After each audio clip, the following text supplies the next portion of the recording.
Hello and welcome to Sunday Politics. With the election of Catherine Connolly as the next President of Ireland, are we now looking at the emergence of left-right politics in the Republic with the potential for Sinn Féin to lead a left-wing coalition into power at the next general election? I'll be talking live to our correspondent in Dublin who spoke to Mary Lou McDonald yesterday. And here in studio, the Belfast Telegraph's Suzanne Breen has the latest polling on the presidency and the state of the parties in Northern Ireland. Plus, the Finance Minister last week spoke of how the Labour government has twice turned down his requests for funding help. With that and a leaked paper setting out just how tight Stormont's current finances are, we have expert analysis.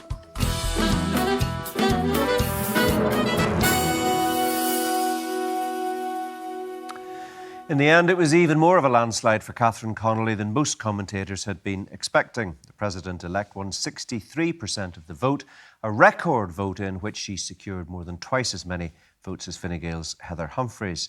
There are concerns, though, about the high level of spoiled votes. We'll have an interview with Sinn Féin leader Mary Lou McDonald in just a moment, plus analysis from Dublin. But first, here's how the campaign to elect Ireland's 10th President reached its climax in Dublin Castle last night. The final few steps to victory for the incoming head of state. I hereby declare Catherine Connolly elected to the office of President of Ireland.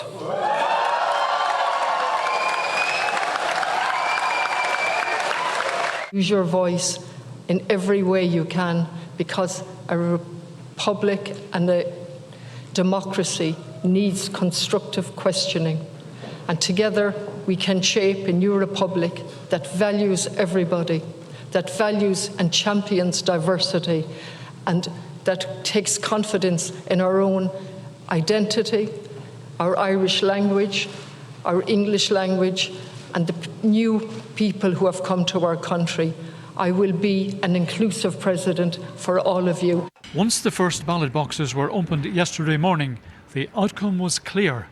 A landslide victory for Catherine Connolly, leaving her only competitor in the shade.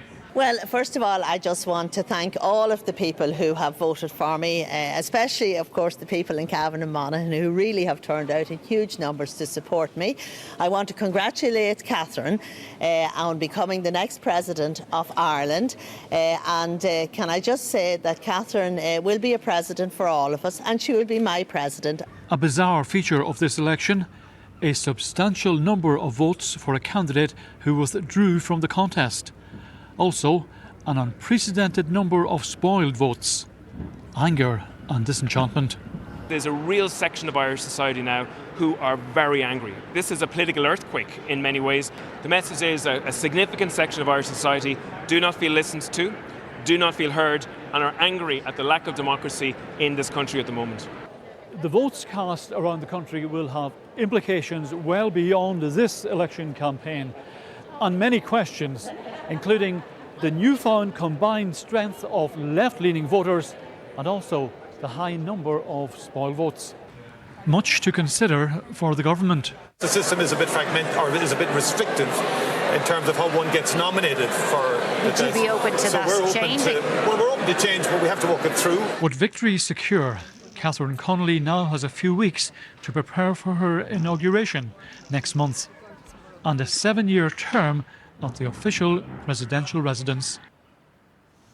Kevin Sharkey reporting while I'll be speaking to our Dublin correspondent Gabia Gadovets-Katia in just a moment. But first, to her interview with Sinn Féin's Mary Lou McDonald yesterday evening, in which Gabia began by asking if she's confident of leading a left-wing coalition into government after the next general election.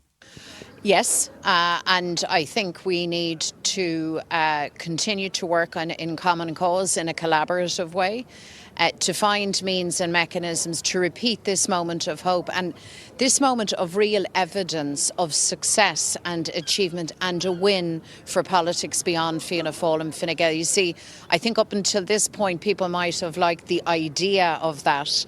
I hope in no small way we've demonstrated the reality of that political dynamic in action. So we have a lot of work to do.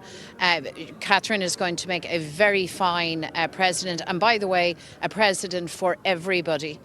all across Ireland, and for Irish people everywhere across the world. People will find her as a woman of principle and kindness and steel, but a woman with a very open heart. And I think for people in the north, I think once they meet and have contact with Catherine, I think they will be actually delighted with her, and they will understand why people come out in record numbers to put her in the Rs. Heather Humphreys conceded earlier today. She was speaking about some of the sectarian abuse that she received during the course of the campaign. What is your view on that? Well, look, sectarian abuse is never acceptable. It's never okay. We have to conduct ourselves in a way that is respectful, and not just tolerant also, but inclusive and genuinely open to people all across the island of all traditions. And I think there is a piece of work to be done now, and I feel very sure that Catherine as Uachtaráin will lead substantially on this, in having those open, respectful conversations. She expects to unite Ireland during her term as president. You previously said border poll before 2030. That's increasingly unlikely.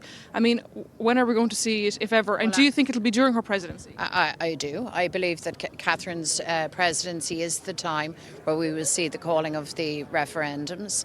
I've said for many, many reasons, the extent of change, political change, demographic change, all across Ireland. The fact that United Ireland is the best opportunity for all of us.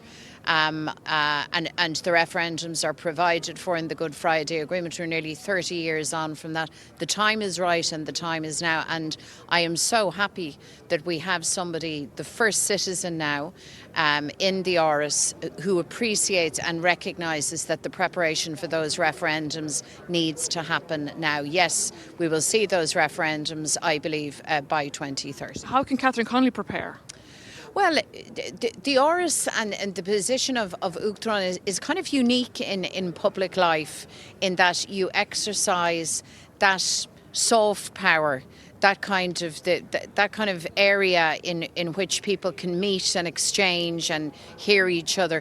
It's different from government. This is an exciting time. This is a consequential time in Irish history, and Catherine Connolly undoubtedly is the right woman in the right place at the right time to lead in a respectful, cohesive way that process. Mary Lou MacDonald there speaking to our Dublin correspondent, Gabia Gadovitz. Katia, who joins me now. We've just had the race to the Aras, Gabia, and today we've got the race past the Aras with the Dublin Marathon, which explains why you're stuck at home and not out and about. Low turnout and the huge number of spoiled votes have been the big talking points over the past 24 hours. What message do you think voters were sending by deliberately refusing to express a preference in the election? Well, I think, Mark, it's quite significant. I mean, over 200,000 votes were spoiled. That's nearly 13% of the total amount of votes cast on Friday. And those figures will send a very clear message to government. I was in the main Dublin Count Centre, the RDS, yesterday, and I saw a lot of those spoiled votes. They had messages written on them. Some people had gone to the effort of writing in the name of the candidate they wanted to vote for. I think somebody even had printed out their photographs and stuck them on the ballot paper. There was one box of votes that was tallied in Jobestown, and that actually had more spoiled votes than valid votes. So that is really quite significant. This will send shockwaves across, especially the government parties. The electorate very clearly not happy with the choice on the ballot. We had three candidates, of course, but one of them withdrew, effectively a two-horse race. The last time we saw that was 1973. And, people were not happy that they didn't have a wide range of choice. The process to get on the ballot paper, of course, is very difficult for a presidential election. You do need the backing of 20 TDs or senators, members of parliament, or 4 local authorities, city or county councils. That is quite a difficult process. We saw those hopefuls that wanted to get on didn't make it in the end. Maria Steen, 2 signatures shy of getting on. Gareth Sheridan, he had 2 councils backing him, missing 2. They didn't get on. And so I think there is space now for the government to think about it into the future. This talk about, I think, left-wing parties now being rallied and they can come together and form a coalition of the left effectively, that momentum will be difficult to keep going because there's no general election in sight for another couple of years. And of course, what's interesting is that Mary Lou McDonald and others have picked up on that, saying that this result gives clear suggestion of a shift to the left and the notion that a left-leaning coalition could win office at the next general election. How widely held do you think that is in the Republic? Well, look, certainly for those left-wing parties, they are very excited now and they're very happy with yesterday's result, which is a landslide for the candidate that they backed. But ultimately, they did not all back Catherine Connolly from the start. Some parties came in dribs and drabs. I mean, of course, Sinn Féin did take their time to think about it. They kind of backed her halfway throughout the campaign. And so the question is, well, why didn't you back her at the start? And also, can you keep this level of organisation through for the next couple of years? The next general election currently is not penciled to take place until 2029. That's still a number of years away. And I think if Mary Lou McDonald wants to be the leader of that left-wing government, a lot of that prep work needs to begin now. And of course, the other question is, well, why wasn't that prep work underway already last year, before last year's general election, or even indeed 2020? OK, one quick final question. We're nearly out of time. Where do you think this result leaves the two main parties of government, Fianna Fáil, and in particular Fine Gael? So look, not a good day for Fianna Fáil. Of course, their candidate withdrew. He still got around 7% of the vote. I do think it is interesting the way Fine Gael has been dealing with this. I was speaking to a number of people who are both in Fine Gael or are both involved in the campaign yesterday around Dublin Castle and the RDS, and they're pretty much blaming everybody apart from themselves. They're saying that it's Jim Gavin's fault, that he withdrew, that it's Fianna Fáil's fault, that it's the fault of those other left-wing parties. Why didn't they run candidates to make that ballot paper longer? Of course, some of them don't have the numbers individually. They will now look back and reflect and have to make conclusions. But I think overall it's a disappointing end to a political career for Heather Humphreys, which was very senior. She spent a long time in cabinet, and I don't know if she'll be happy with how it ended. OK, Gabby, you've got to leave it there. Thank you very much indeed. Let's hear now from the political editor of the Belfast Telegraph, Suzanne Breen. Suzanne, you've got a big poll, a big Lucid Talk poll out over this weekend. You asked people who took part in this poll about the Irish presidency. I suppose no huge surprise, it has to be said, in what you were told. No, there wasn't. Unionists really weren't that interested in the poll. An awful lot of them said that if they had a vote for the presidency, they wouldn't vote at all. But overall for Northern Ireland, we found that there was one clear winner, and that was Catherine Connolly. 33% of people here said that they would have voted for her had they the opportunity. 19% chose Heather Humphreys. And when we dug into the parties, we saw almost overwhelming support for Catherine Connolly among Sinn Féin. When it came to the SDLP, they were more evenly split. Catherine Connolly was ahead, but there was still a lot of support for Heather Humphreys. Alliance were split completely down the middle, and something like 1/4 of people, mainly unionists, they said, we're not Irish citizens, we wouldn't vote. But the unionists who would vote would have all, again, almost overwhelmingly backed Heather Humphreys. And just briefly on this, before we move on to talk about Northern Ireland politics specifically, in terms of what people think about a border poll, you asked them for their views on the criteria required to call such a poll. There's a clear difference between how nationalists and unionists view that issue. Yes, well, Naomi Long had asked the Secretary of State very recently to publish the criteria. 6 out of 10 people in Northern Ireland agree with her. Almost all nationalists think that the criteria should be published. 3/4 of Alliance voters feel the same way, but only 1 in 5 unionists want the Secretary of State to act. We also asked people what they believe the criteria should be, and the most popular choice was opinion polls, that when opinion polls reach a certain point, that for Irish unity, then the Secretary of State must act. Other things were nationalist parties receiving a certain vote at Westminster, the Assembly election, or potentially a majority of MLAs in Stormont voting for a criteria to be laid out. The Secretary of State is, of course, unelected in Northern Ireland, so he is in a position where he doesn't have to listen to what anybody here thinks. OK, let's get into the meat of what the poll tells us about the state of the Northern Ireland parties. It seems to suggest support for Alliance is now at its lowest level in Assembly terms for over 5 years. I think that will be quite worrying for the Alliance Party. There has been no dramatic slip. This time it was 1 point, but that comes on the back of other polls this year where there was a 1 percentage point fall. Alliance is now at 11%, its lowest point in 5 years. And if we look back and remember when Naomi Long took over the leadership in 2016, she talked about bringing Alliance over the 10% figure, breaking through that barrier, and she did in the 2019 European election.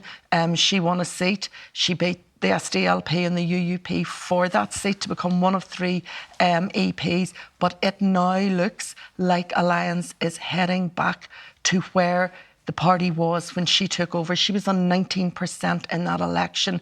So Alliance's decline has been very marked.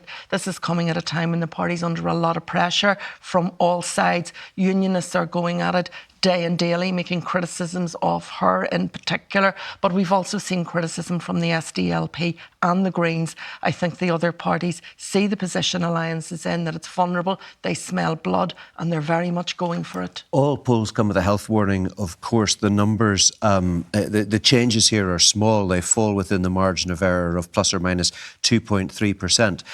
But it is interesting because unionism on the face of it seems to have made a bit of progress in this poll. Unionism is up. It is up 2 points. The DUP is up 1 point and the UUP is up 1 point. And I think that some of that is from unionists going on the attack. I think their voters like that. I think they're energised by that. And maybe particularly John Burrows, the newest addition to the Blue Benches in Stormont, UUP MLA for North Antrim. He has been very vigorous, especially again in questioning Alliance, and I think that's added energy to unionists who at the moment like what they see from their politicians. OK. Suzanne, we'll leave it there for now. Thanks very much indeed. We'll talk to you again a little bit later in the programme. Now, our troubled past dominated headlines at the end of last week, but there are signs of a bleak future as far as public spending and services are concerned, with the leak of a paper from the Finance Minister, John O'Dowd, to his executive colleagues. On top of that, his appeals to the Labour government on critical funding for the voluntary and community sectors appear to have been dismissed, and he's been telling the Assembly what will happen if the Treasury doesn't help with Storm's request for help to pay the PSNI's data breach claims, and what Chief Executive of the pivotal think tank has been looking at the situation. She's with me now. Welcome to the programme. Look, there are a lot of moving parts in this story, and on the face of it, it looks like a triple whammy for Stormont. Let's start with the leaked paper, which the Nolan Show covered on Radio Ulster on Friday. What does it tell us in broad terms? So it told us that there are pressures of 785 million in the executive's budget as a whole, which is a huge amount. So that's departments saying those are things that they need to spend this year that they haven't got the budget to cover. I think the most pressing thing it talked about was the public sector pay deals and the need to pay nurses, police officers, teachers, etc. this year. And that's the thing that the Finance Minister wants to prioritise. So he's looking to his colleagues to find the money to pay that this year. So he's looking at particularly for 150 million in what's called a monitoring round coming up in December. So the situation is really pressing this year. It also looks very, very bleak for the outcome for future years as well. Yeah, so health you've touched on. The Education Authority, I suppose, is another example we could point to where principals are being told that they should restrict the appointment of new staff and limit the use of substitute teachers. Yeah, so that letter went out, I think, in the last week. And similarly, other departments will be saying the same thing about their spending. The problem is, Mark, it's very difficult to reduce spending at this stage of the year. We're already into the second half of the year. Most funding is already committed, particularly to pay. You can do things like pause recruitment, reduce temporary staff, pause some projects, but there's not a great deal that you can do to make savings at this point.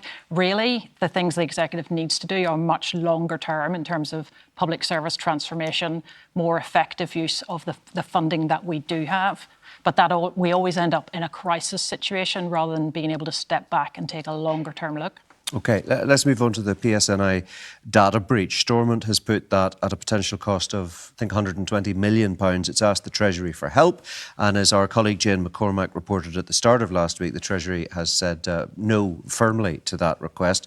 So if you take that all together from the day-to-day pressures we've just been talking about, that's, what, £750 million for which we are essentially in the red.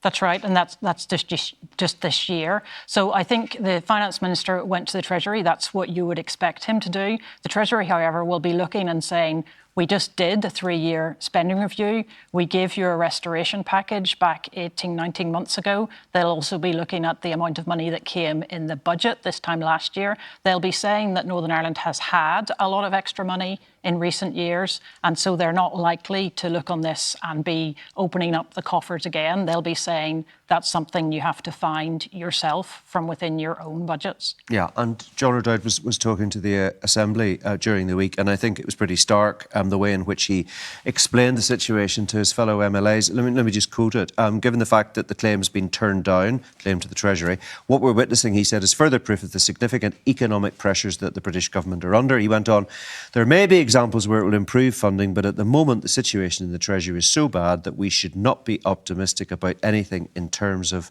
increased funding. I think that's right. There is the budget coming up at the end of November, but the Barnett consequentials from that are going to be very small, I would expect. So again, it's back to the settlement that the Executive has already received, the spending review setting the next 3 years. And the outlook is very, very tight, particularly if we're going to maintain public sector pay parity with the rest of the UK. And then if we move on to the third element of this story today, it doesn't get any better in terms of funding pressures, because we saw this week with voluntary and community sector funding, the extent of that challenge. It's been significantly reduced, we know, over the last couple of years. And what's there now, according to Treasury rules, can't be used in the way that our local sector desperately would like it to be used. So essentially, again, the Treasury is saying, use the majority of the money available for capital projects, not day-to-day funding. That is the opposite of what local groups say they need to be doing to meet the needs on the ground. Yeah, this is all about the new Local Growth Fund, which is one of the successors to EU funds. Now, here, those were used for employment programmes and training programmes, particularly for people who were struggling with mental health problems, learning disabilities, young people who had fallen out of the education system. There's lots of good examples of where the voluntary and community sector are delivering really well to help those people, to help them into jobs. Unfortunately, this new programme, as it's currently designed, seems to be mostly about capital spending, so not actually about day-to-day spending on those employment programmes. And the voluntary sector are very much saying, we're at a cliff edge again on this issue, and we need time to resolve what this new programme is going to be, to design it in a way that does meet the needs of the people that we're working with. So we went to the Department of Finance just to get a bit of clarity on this, and we were given a statement, and one of the lines that stands out is this. This is our Department of Finance saying the Finance Minister is continuing to press the Chief Secretary to the Treasury to urgently reconsider the funding profile, warning that if the British government does not change course, many of the 650 jobs supported by the Shared Prosperity Fund will be at risk, as will the projects and programmes that deliver the interventions needed to support people into employment, further education and training, as well as supporting local business. So 650 jobs plus is what the Minister is pointing to there. Yes, and I think our ministers here are united in going to the UK government and saying what you're planning here is not going to meet the needs in Northern Ireland. So urgently there needs to be a review and a change. And this is, I think, the second or perhaps third cliff edge that these programmes have faced ever since the EU programmes were brought to an end. We seem to have a repeated situation where there should have been proper planning, but then it's all kicked down the road, and then we're in a last-minute situation once again. Yeah, and just let me ask you, people might be listening to this thinking, what happens if we actually hit the buffers here? And why are we in the situation we're in whenever we are funded at a rate of 124% in terms of need compared to people in GB? Yeah, there has been a lot of debate about the level of need in Northern Ireland, and over the last year there has been work showing that we are funded at 124% of GB. That is our need as well. So we're funded round about the level of need. I think the problem is that there's two things. One is we're not raising the same amount of revenue locally as happens in the rest of the UK. So there's 600 to 700 million a year that we could be raising, but our political leaders are deciding not to do that, which is a political choice, and that's fair enough. And the second thing is we haven't transformed our public services. We haven't looked at the whole entirety of our spending and said, how can we do this better? So we're funding a system which has inefficiencies in it. So we're not getting the outcomes that we should be with the money that's going in. OK, it's very interesting to hear your thoughts. Anne, thanks very much indeed for joining us, the Chief Executive of Pivotal there, Anne Watt. Let's just get a final word from Suzanne, who's been listening to that. Anne made the point there, the political choices made by politicians not to raise revenue, for example. But the point needs to be made. You can make that political choice, but there will be a consequence. And we're living with the consequences. I think politicians here have always thought that when the Treasury says no, that it's a soft no, and if they go back and they ask again, then there will be more. This time, I think they're finding out that the situation is dire in terms of the British economy, and that for the moment, what's on the table is on the table. There's nothing more coming. Yeah. But we do remember Hilary Benn saying, look, there's the money. It's up to you now. This is what devolution looks like. You decide how to spend the money. And yet again, people will be aware, here we are with our politicians who don't seem to be able to make decisions that allows them to balance their books. Well, hopefully they have understood now that what is originally said is true, and they are either going to have to look at revenue raising, or else we are just going to have to live with the money we've got. I want to just end the programme going back to look at the situation in the Republic with the election of Catherine Connolly. You wrote an interesting piece in the paper about what you think a Catherine Connolly presidency might mean for North-South relations and also Anglo-Irish relations. It's obvious that a lot of people are very happy to see her elected, but unionists are uncomfortable, aren't they? Yes, and I think it's understandable why they may feel uncomfortable. Catherine Connolly has said that her first official visit as president after her inauguration next month will be to Northern Ireland. She's spoken out very clearly about her support for Irish unity and that she will use her voice in that conversation. She says that the government needs to prepare for Irish unity. She's very much on the Sinn Féin page on that one, and she has spoken out about partition, and she said that losing the North felt like losing a limb for the rest of Ireland. So look, she has got largely ceremonial office, largely symbolic powers, but I still think up there as a figurehead, her voice will be important, and momentum will increasingly build around the Irish unity conversation in the South, particularly given that Micheál Martin has been quite damaged by this election, someone who doesn't want to have that conversation, who isn't in it, who in reality, is quite happy to live with partition. It looks like that his departure will be hastened by the disastrous Jim Gavin candidacy, and we could see a new Fianna Fáil leader like Jim O'Callaghan, who is much more open to dialogue on constitutional change. In 10 seconds, I mean, if that soft power is as significant as you're suggesting it is, Jim Allister's right to be concerned about how Catherine Connolly might move this debate forward.